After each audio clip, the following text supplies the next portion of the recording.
Right,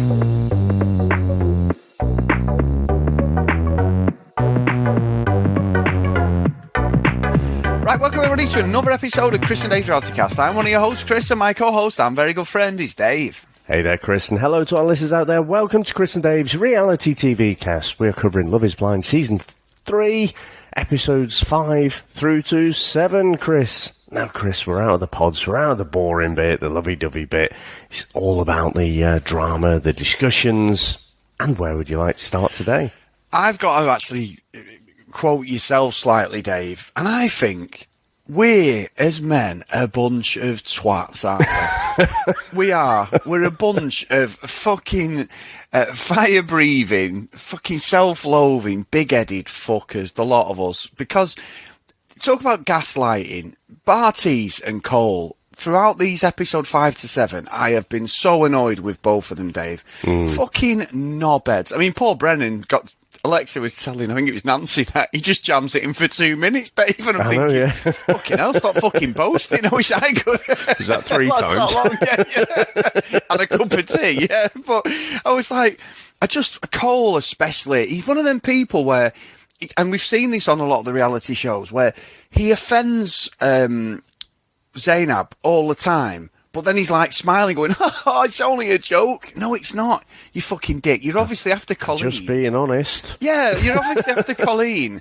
And, I mean, fuck me, Dave. Why the hell didn't he clean his flat when she got in there? Jesus Christ. That's bizarre, isn't it? I mean, that's got to be a setup, hasn't it?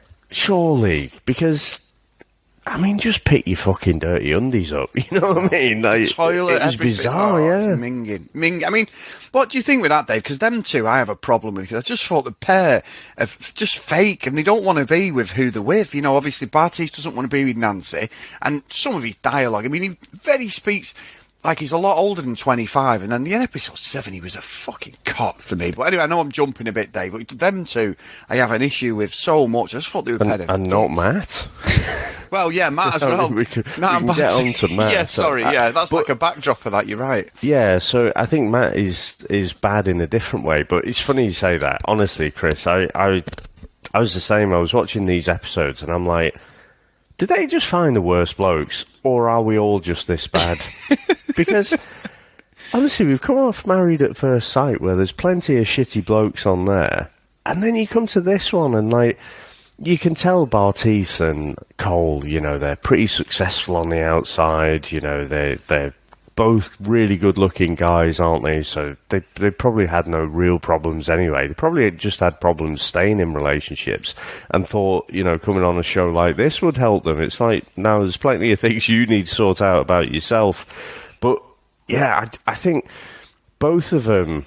it is right, I think, to talk about Bartise and Cole together, because I think they are so similar. You know, they've come on this specific show to take out that visual parts of the relationship, haven't they? And yet, as soon as they come out, they're like, Cole's like, oh yeah, well, I'd have fancied you, Colleen, on the outside. And Bartise has got a shit-eating grin about fucking Raven. It's like, oh yeah, I can see why people would say we look good together. And honestly, they both come across as so young. Now, what I'd say on the flip side is, you know, they are both younger.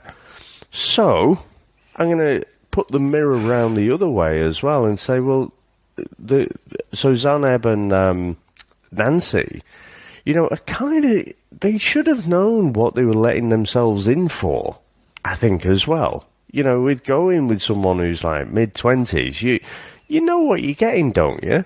So it seems to me like they were kind of moaning about what they should have already known. Yeah, and I think with Cole, Dave, what's bad is Zainab, you know, she's got real, like most of us have, Dave, she's got real hookups on her body image, hasn't she, and everything, and she's saying like, oh, he loves Colleen. No, I don't.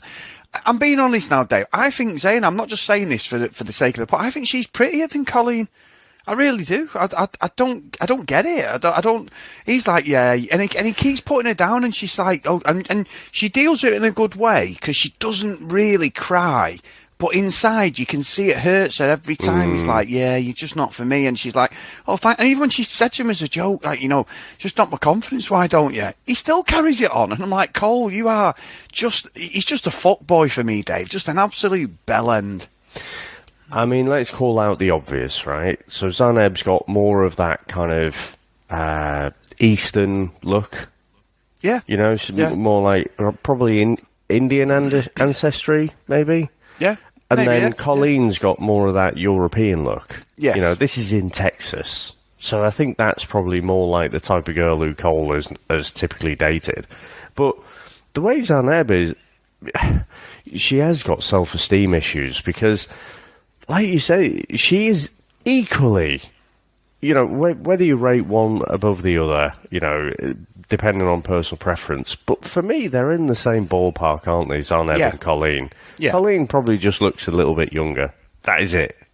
That is it for me. So it is strange how Zaneb herself seems to put Colleen on this massive pedestal and doesn't appreciate. She's stunning herself. I kind of feel like she has to work that out herself.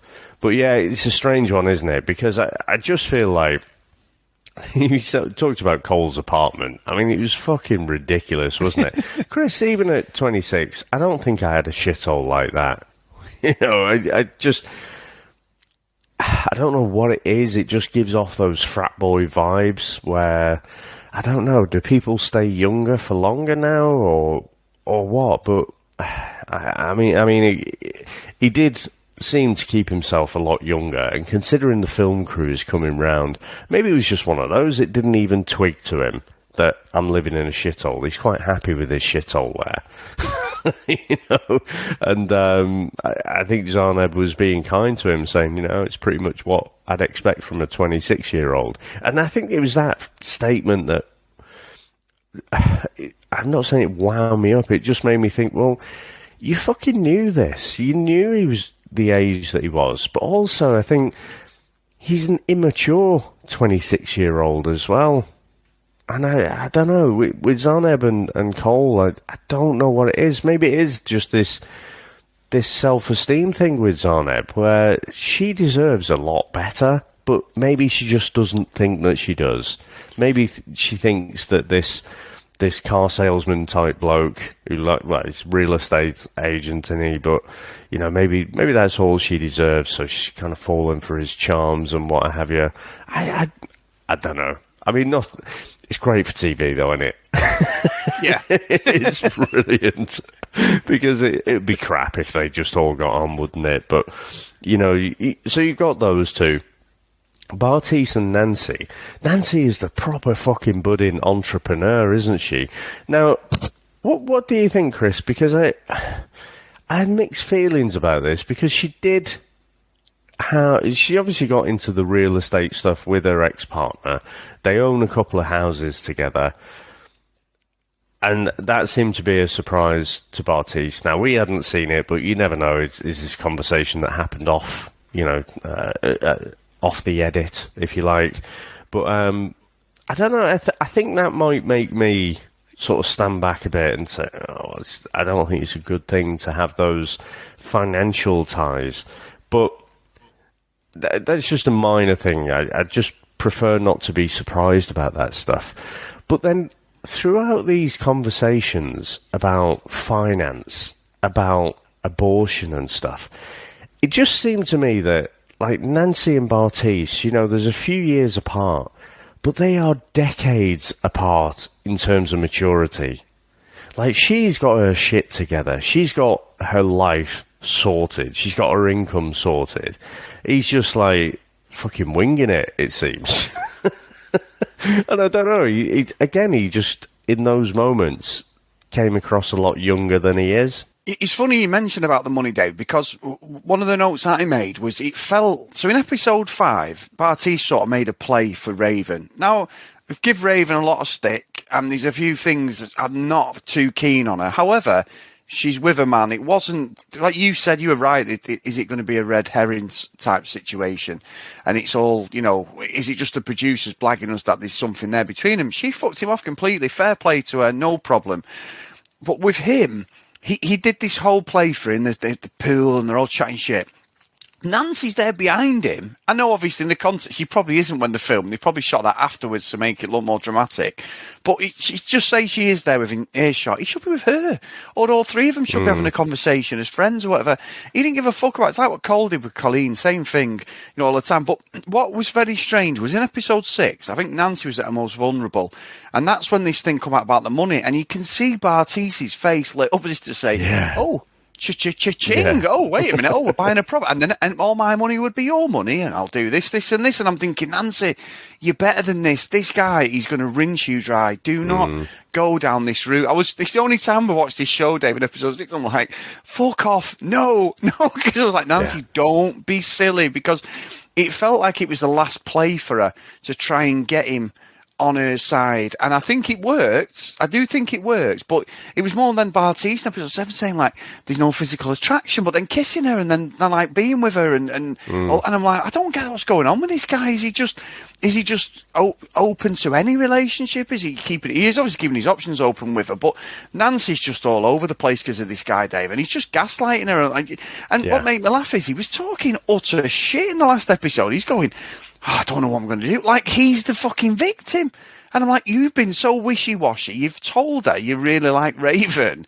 And this poor girl, who, again, another lady who's got body issues, like I say, we all have. It's not singling the ladies out. And she needs an arm round her and reassurance that he finds her attractive. And he's done nothing to fucking help her at all. He's just thought of his own ego self. And I thought by episode 7, the age gap shown, Dave, exactly what you said. She is together, she's successful and everything, and he is just a fuckboy like Cole. He's another blagger, Dave. And he made it about himself, and I haven't got a clue. That was mastery fuckery, because I don't know how he ended up turning it round. So Nancy sort of started feeling sorry for him. I was like, this is classic manipulation. But yeah, again, great TV, but for me, him and Cole are just a pair of douchebags. And we'll talk about Matt in a second, but them two especially stuck out like a sore thumb more than anyone. Yeah, I mean, I can see it in my mind's eye now, Chris, as you said that about, his face lit up. I can see it. It was, I don't know the right word, but it was disgusting, wasn't it? It was I'm not attracted to her or whatever. Buy a house, you say? Oh, that'll sort out my student debt and everything that I'm in. It wasn't good at all. And like you say, I think with Nancy and Zarneb, just fucking know your worth a little bit more. You don't deserve these fucking shitty blokes. But it's going to be a little bit... Well, actually, maybe before we move on to Matt, because I'll just say one of the things I found bizarre is, Matt is going fucking nuts, and let's come back to him. And, he's like, she's out till fucking 4 o'clock in the morning, I'm packed, I'm leaving, and being a fucking absolute psycho, just... Well, how about just have a chat with her, see what she's doing? She might just be having a fucking party. What was it about any of the conversations you've had with her that didn't lead you to believe that, she liked to have a few drinks and go out partying? What led you to believe that, you fucking possessive fucker? But Bartise is like, I wish I had what you guys had. Yeah. What? You wish you were this fucking raging psycho, and these are your relationship goals. That is fucking bizarre. But what's interesting about this, Chris, is you don't normally see any of these shows have these deep conversations about finance. I mean, Alexa is up for getting a prenup and everything. She's well, you're obviously skint. I've got my shit together. So, we can get married. Great. But if we get divorced, I'm keeping all my money. Fair play to her. Wish I'd have had that idea. But you said that, though. But the one about abortion, I just... Again, I thought it made Bartise look a bit daft, to be honest. But then I guess how you saw this conversation with Nancy and Bartise, how you saw it will probably depend on whether you're a pro-lifer or, pro-choice, wouldn't it? It's very, very political. And the fact that this is shot in Texas, but before all the Roe Wade stuff, where they decided no, there is no choice. The government makes the choice, which I fucking strongly disagree with. I think it's bullshit. But, other people have a different opinion. But, I thought Bartise's answers were, like, so wishy-washy. It's like, oh, well, yeah. Well, maybe you could have, like, one mistake, but then that's it. And then she's asking questions about, well, what if someone got raped? Or, what if the child had a deformity or whatever? And he's like, no, it's ridiculous, you've got to stick by the child and stuff. And he's just giving very, very blanket, surface-level answers for me. And I just, again, he came across really immature for me in that conversation. I mean, how did you see that? I think, David, that's where the age thing come in. I'm with you. It's so political. There's such backlash in America, and I don't want to trip myself up either, but I genuinely think it was difficult for him to put it in the show and not show him as a complete cock, because it's like, mate, have you not read the news? Have you not understood? If you don't understand, ask a question. He's just very narrow-minded for me, Dave, and just immature. He looks $1 million. He looks older, and he speaks very well in certain instances. But with stuff like that, you can see, because it doesn't really affect him at that moment, he's not really interested. And I just think they've done him up like a kipper, really. He come in it, and I was confident of these two together. I know he got pied off by Raven, but in the actual pods, but there's just something off with him, I think, Dave. I think he is looking for that career afterwards. He's not the only one on the show by any stretch. But yeah, I just think of the dialogue, he doesn't listen. He's not got a listening ear, has he? If he's not talking about himself, he's not interested. Yeah, but I do feel like, some of the political opinions, he's just mirroring some of those, isn't he? Mm-hmm. And again, I thought it made him look like a dick, because he's saying, no, you should only get one chance, and then that's it. You shouldn't be able to have an abortion or anything. But then he's like, well, what about the what is it? They didn't call it the morning after pill. They called it something else, didn't they? Yeah. But we'd call it the morning after pill, and he's like, oh yeah, I've used that. And it's like, what a guy! So you get a choice, yeah, but women can't. Yeah, what a guy. Women can only make one mistake, but you can make plenty, so it's fine. And that's the fucking fundamental problem with it, you dick. And you know what was a bit of humble pie, Dave? When the old sex god Andrew came back in, coincidentally, oh, hello, everyone. Hello. I've just appeared in the bar. Hi. And he was talking to Nancy, and obviously he'd proposed to her, hadn't he, and everything.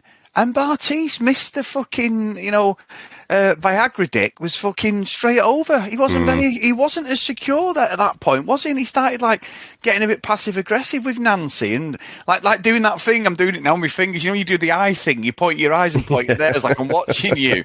And he was like, I'm fucking over here. And his language changed to quite aggressive swearing and stuff.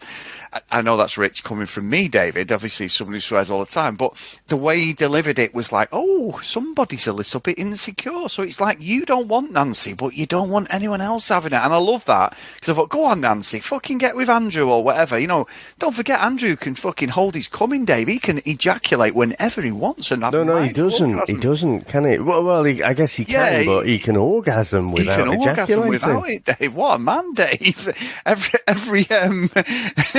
Every sheet stream, shall we say? Of all the things I aspire to, yeah. It's just a fucking line, isn't it? Let me show you. I remember, and you mentioned it about Sting and his missus, and he said, we have tantric sex, we can look at each other and just orgasm. Okay, mate, no problem. That's what you're into, and I believe you can. This is but it's the fact that they fucking, what was it? They go for all day, 8 hours or something like that. It's like, I don't know if I could keep my attention for 8 hours, Fucking hell, they might have fucking fall off break 8 hours. Have a break for a cup of tea or something.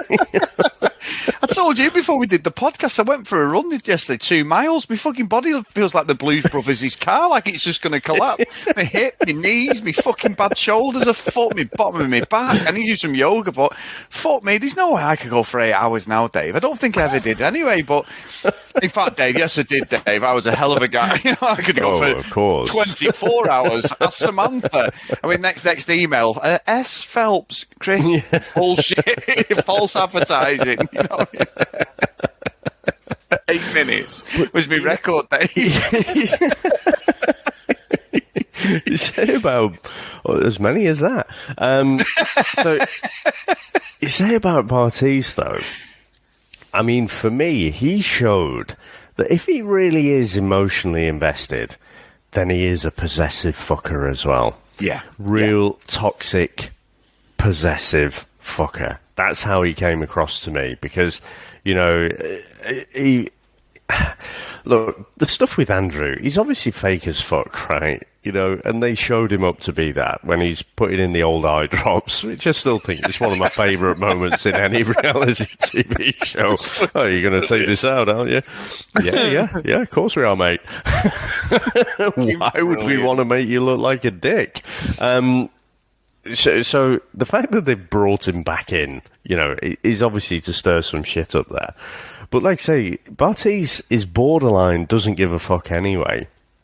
And yet, you know, came across like really quite insecure and quite possessive there. So I think if he did fall hard for someone, he'd be properly toxic. And I'm with you, Dave. And I know we've spent a lot of time on Cole. But I do think they like, and we talked about this. We haven't talked about Cole. Not Cole, sorry. Bartise. Cole's a fucking dick as well. But what do you think, Dave, regarding Matt? So we got the revelation of the episode. No, it's not even a revelation, but there was a dialogue between Cole and Colleen.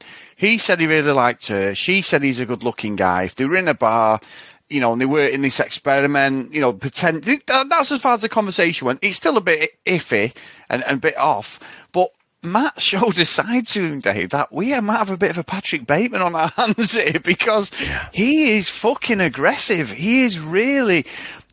when episode 5, he sort of spoke to Colleen about it, and they were by the pool and everything, and he's chatting away, and I was like, what he was saying was correct, because he wanted the reassurance from Colleen, and why wouldn't he? Because she is his wife in the context, or, you know, fiance in the context of this show. And she didn't really assure him, but she didn't do anything wrong, really. I think she just was like, she loved that little bit of attention from Cole, but he just went from 1 to 100. Yeah.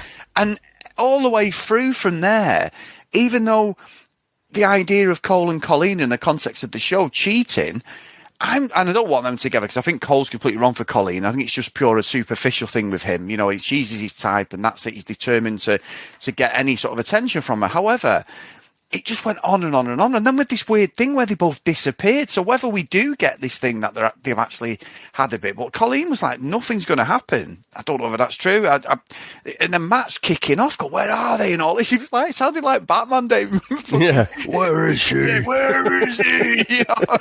yeah, where is she? Where is she? Tell me. So it was just bizarre. And again, they don't look good together. I mean, Matt's literally got her in a fucking headlock. Every time you see him, he's like, you know, you're going nowhere. So I haven't got any sympathy for him when I should do, really, because Cole's the sneaky one trying to play her off. But she did nothing wrong, I don't think, other than did something happen in episode 7. He rang up Bartise, then he kicking off, going, where the fuck is she and all this? So it was great TV again, Dave, because there was a lot in these 3 episodes where nothing happened. And then it just went a little bit for me to go, oh, let me make some notes when I speak to Dave. So, yeah, interesting. Yeah, but I guess the thing with Matt, I mean...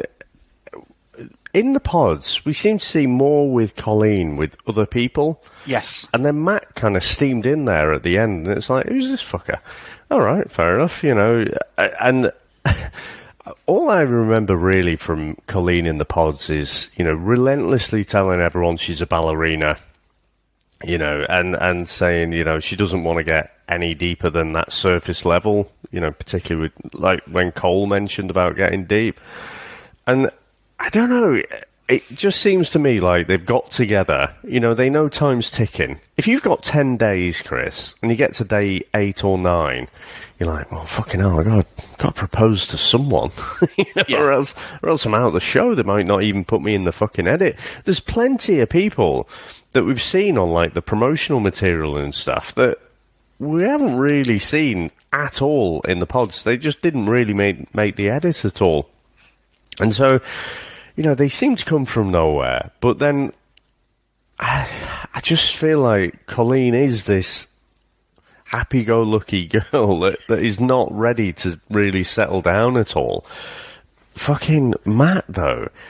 Do you not think Matt comes across like Matt's from fucking Maths? Maths, yes, yeah. Yeah. Matt's are not having a good time of it because, you know, they had their first initial argument, and I think there, you know, he showed himself. Honestly, Chris, he came across to me that he's an abuser in the making. Yeah. You know, they've just got together, and his language, the way he was standing over her, it felt really fucking uncomfortable. It felt like almost to the point where, you know, should someone be stepping in here? I mean, you know, it's sort of, it went past the point where we love the drama, we love the arguments and everything, but then it started to have a bit more of a sinister taste to it. And yeah, but then after that, they seemed to, well, I'm not sure they resolved it, but they just kind of slept on it, and then they were like, "Oh yeah, it's great." When they were talking to the other couples and stuff, we had a little communication issue, is how they dress it up, isn't it? Oh right, is that what that was? It's fucking hell. It just seemed like you were a toxic dick. But then when he's going off, and it seems like she's just gone out for the night. And, you know, it's 4 o'clock in the morning or whatever. I mean, all the cameras are there, Chris. 4 o'clock in the morning, obviously on standby and whatever. Bartise is fully dressed and, you know, he doesn't look tired. But yeah, he's going absolutely fucking nuts. And that's where Bartise is like, oh, you guys, I wish I had what you had. Oh, no, yeah. What? Oh, Dave. You know what, though, as well? This just off the back of this, I mean, this was in the 5th episode, which was sort of like the build-up to all this kicking off. When Cole said to Zainab, you're a 9 out of 10, but Colleen's a 10. Oh well done, mate. Oh, my God. And she went, you've said she's a 10 and I'm a 9. And he went, well, you're a 9. What's wrong with that? Because the girl who you allegedly don't fancy and have got no interest in, you've given her a 10, you dickhead. You know, you would never do that to your partner, Dave. You'd never do that. What a prick. But anyway, I know we're talking about Matt, but I had to throw that in there because I was sat there like going, oh, you haven't just said that, have you, mate? What a dick. Right, real conversation here. I mean, like you say, you don't do that, and then he comes up with the old, well, I'm just being honest. But I don't think... We say we want honesty, don't we? But we don't really. No. You know, we want to feel like we're the most important person in the world to our partners. But, like, if fucking... someone stunning just walks in. You know, back in the day, Chris, Cindy Crawford walks in there with your partner. Cindy on my wall, Dave, yeah. We all did, didn't we? And, you know, she walks in the room, it's like, oh, yeah, of course she's stunning and that, but, you know, you're the only one for me. It's, you know, you're a knockout kind of thing. You know, you'd have to, even if you go out back, have a crafty wank. What, in the restaurant? Fucking hell, Dave. I don't mind a danger wank, but fuck me, that's a bit of a fucking stretch. But go on. That is James Bond level danger wank, that isn't it? No, but you know what I mean? You just have to have a fucking smidge, a tiny bit of fucking empathy. How is that going to make her feel? You know, and like you say, he doesn't get it. He's like, but I gave you 9 out of 10. What's your problem? Exactly. So, yeah, just a real naive thing. And I fucking hate this. Again, to make a maths comparison, Chris, he's almost giving it the old Jonathan, isn't he? Saying, well, just saying I don't like horse legs. I'm only being honest. You can't go through life apologising for everything. What's wrong with that? Yeah. Yes. You shouldn't apologise for everything. Maybe a few things, you know, if you hurt someone's feelings, you dick. So, yeah. I just... I mean, it's clear they're not going to work, but just again, massive growing there. But he's obviously from like a very, very religious family, isn't he? And that's an ongoing subplot, isn't it? That their family cast don't him out, haven't they? Yeah, they don't want to speak to him at all, and who knows where that's going to go. But I do like the fact that he's kind of like, well, that's their opinion, fuck it, I'm still with you. So in those moments, I give him a few plus points for that. But yeah, apart from that, he generally, again, he comes off more immature than his years, I think. Yeah, I agree. And one of the other contestants, I've not done a 180 on, but I think Raven, for me, she was the front and centre. It looked like there was a Willy Won't Ship thing with Bartise. Obviously, he laid it on the line. She's there doing fucking star jumps and fucking the downward dog as he's fucking crying. And she's like, I don't give a fuck, really. But she gets with SK. Now, SK said he's got to go back to college or university for 2 years and he's going to move to California. Then drops in there, he's got a bit of cash behind us. You don't have to worry about it. But then she's the thing is with Raven is it was great that she stuck by a man. I got that wrong. At the moment, there's no reason to doubt that. I don't know whether they'll get to this marriage stage and she'll jilt him or he'll jilt her or whatever. But the fact that she was not entertaining Bartise whatsoever at the pool and everything when he was throwing compliments about how she looked and everything, fair play to her. You've got to give her 100% because I wasn't expecting it. I thought we were having a fake romance and it was all part of the show and it wasn't. So good on her. And they look good together, her and SK, the chat. It was when she was saying, hey, well, I have my nails done, I have my hair, I have this, I have that. And he's going, yeah, I'm going to be on a subsidised budget, because I'm going back to college to finish off my degree and everything. And she's like, don't know what you're saying. Homer Simpson, all I can think of is donuts. I'm still living the lifestyle. And then when SK met her friends and family, and they were like, nah, not a chance. What? So you're going to, he goes, I'm in a financially stable situation. I'll be able to keep her. And I'm like, I don't think that's the best dialogue, SK, at all. What has she earned for you to just say, yeah, I'll just keep her for, it didn't make any sense. And it felt like he was making all the, he's laying it all on the line and he's backing down on everything. She's not willing to meet him in the middle.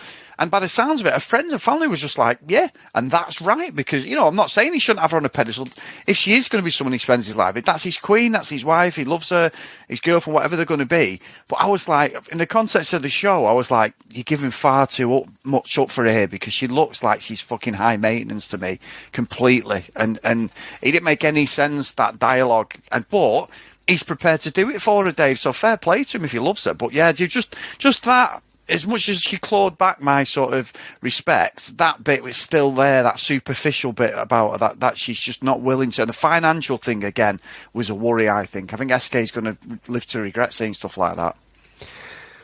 Now, there's things I don't understand here. So, he's from it sounded like, the way it came across on the show, he's from like a traditional Nigerian family where I guess the men look after the women. That's what came across on the show. No frame of reference, if that's true, of every Nigerian family. There's going to be some differences and whatever, but that was what was being said. I don't know where I stand fully on this. But what it made me think was, again, there's a running theme here, I think, that age gaps are not great. Well, it's not necessarily the age as such, as in, a number that's written down on a piece of paper, but more so just where are you in life?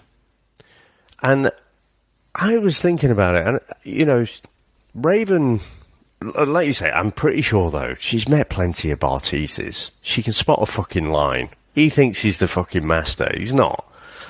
So she's met plenty of him, and so, she's just not impressed by him at all, and just, yes, he's got the muscles, the body and everything, but she isn't going to be interested in what he's selling. But, Chris, let's say you ended up single, right?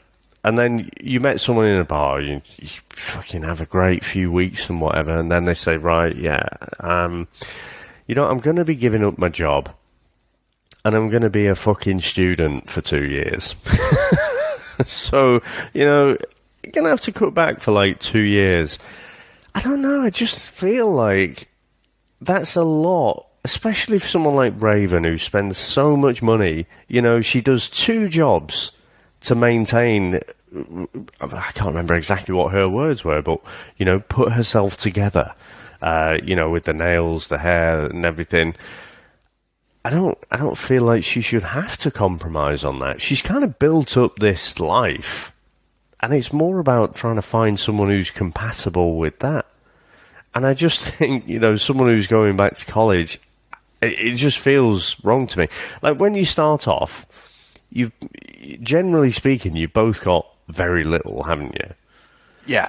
And then you go through life and you build up things and you get more, you get the house and everything. And I know it's not quite how it was for you and Sam. You just rocked up with your suitcase, but generally speaking, you start off with nothing and then you build up from there and you go on that life journey together. I just think it's a bit harder when you're older because you've built up your own life on your own.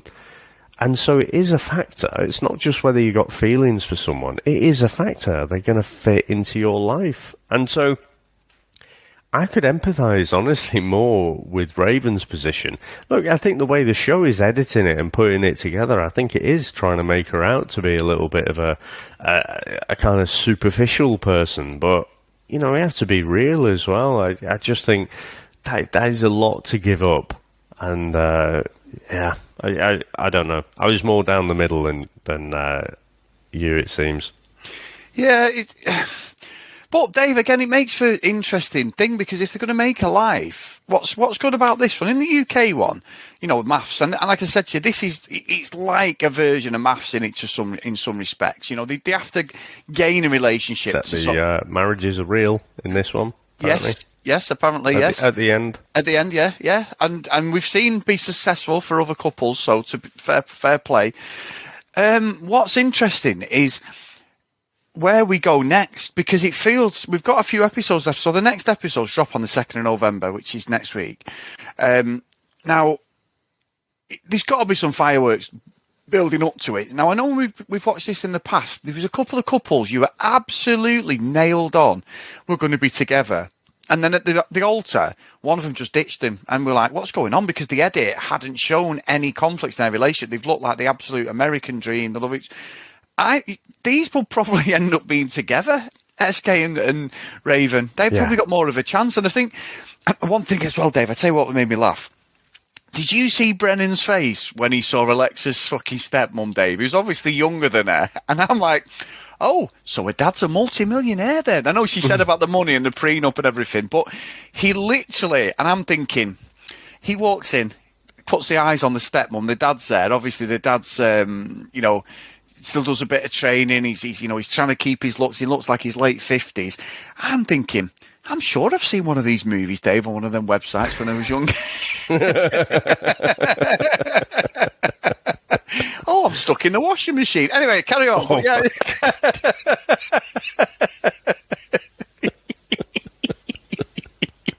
But his eyes no idea lit what up. you're talking about. No, I mean, either, Dave. 'Cause obviously, the internet wasn't alive when we were kids, Dave, so I've definitely not seen that online. But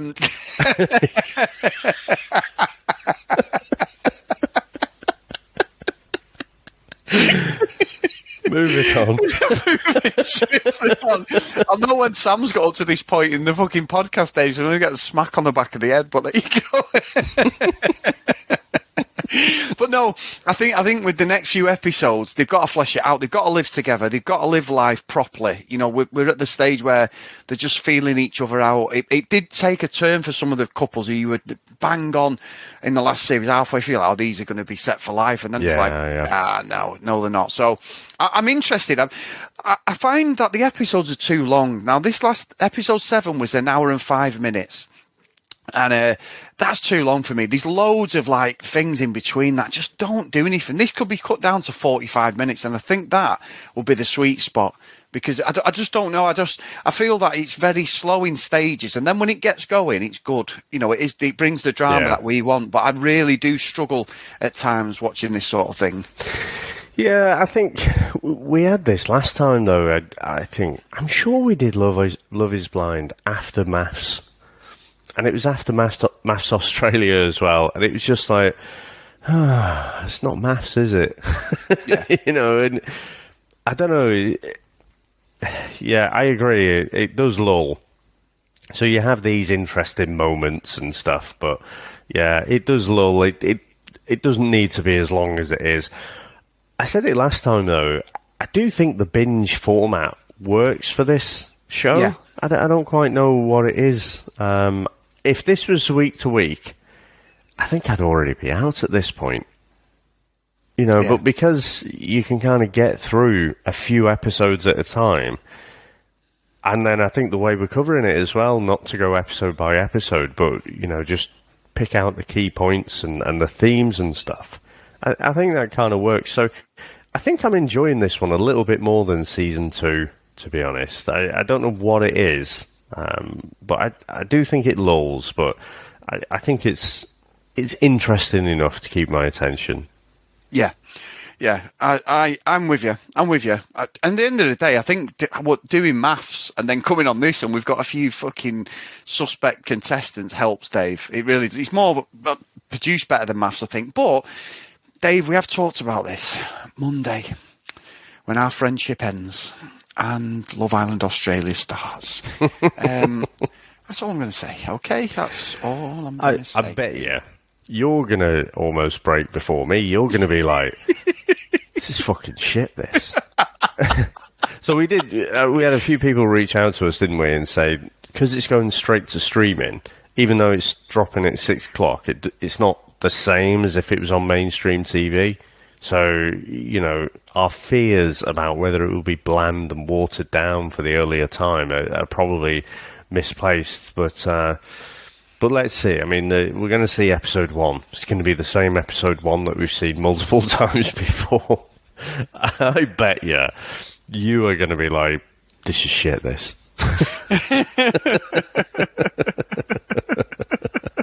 But we'll see. Yeah, we'll see. Anyway, Dave, thank you for today, mate. It's been another belt. A big thanks to everyone, as always, for supporting the podcast. We do appreciate it. If you want to email us, cdrealitycast@gmail.com. If you want to follow us on social media, @cdrealitycast. And if you do want to get over there and join the discussion, get over to Chris and Dave's Reality TV Cast. You just need to be approved. We've had a couple of new members this week, so I really appreciate it, guys. And big thanks to Charlene, as always, for running that for us. So today's roll call of honour, which is on patreon.com/cdrealitycast, if you want to support us, is Cassie, Megan, Kate, Annabeth, Maggie, Kristen, Zoe, Gillian, Michelle, Keith, Helen, Brianna, Jacqueline, Amy, Joanna, Libby, Katie, Dee Dee, Hannah, Priscilla, Susan, Hennessy, Lauren, Lucky Lulu Green, and Ken Gustafson. So thank you so much, guys, for all your support. So Dave, we are off. You are going to get the Chris Phelps voodoo doll out and keep stabbing me with pins over the weekend, knowing that Love Island is around the corner. But I cannot wait, my friend. I cannot wait. The only thing I'd say, whatever we're going to do recording, guys, Australia is about 9 to 10 hours in front of the UK, so it's not. We don't know when we're going to do the recording. Yes, we do. It'll be next weekend. Fuck off with your hinting at a daily. Fuck off. I'm watching. How watch all 4 episodes in the first week and then record one after. How fucking dare you say that about your closest friend? That is, you know what? I'm so upset by that fucking comment, Dave. I'm really.